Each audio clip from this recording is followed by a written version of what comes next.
Mga mayayaman na nagsimula sa hirap, kilalanin natin guys kung sino kaya ang mga to. Magsisimula tayo sa number 1.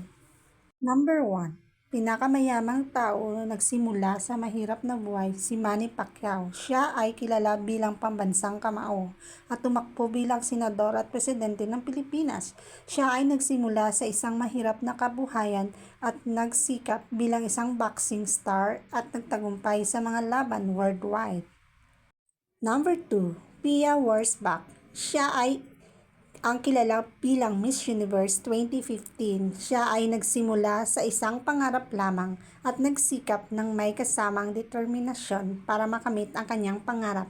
Nagsimula siya sa pagsali sa mga pageant at nagwagi sa Miss Universe noong 2015. Number 3, Sarah Geronimo. Siya ay isang sikat na mangangawit sa Pilipinas. Nagsimula siya sa pagsali sa mga singing contest at nagwawagi. Kilala siya sa isa sa mayayaman na celebrity at singer sa Pilipinas. Number 4, Esco Moreno. Siya ay kilala bilang mayor ng Maynila at tumakbo siya bilang presidente ng Pilipinas noong 2022, ngunit hindi nagwagi. Isa rin siya sa mga matatagumpay at mayaman na Pilipino. Number 5, Tony Tan Cakchong.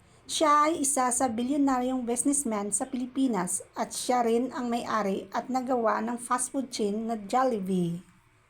Pang-anim, si Henry C. Siya ay isa sa pinakamayaman na businessman sa Pilipinas dahil siya ang nagpatayo at nagpagawa ng sikat na malls na SM. Number 7, si Socorro Ramos. Siya ay isa rin sa matagumpay at mayaman na Pilipino dahil siya ang nagpatayo ng sikat na National Bookstore. Sila ang mga 7 na sikat na mga mayayamang tao sa Pilipinas na nagsimula sa mahirap at dahil sa sipag at tiyaga ay umasenso sa buhay.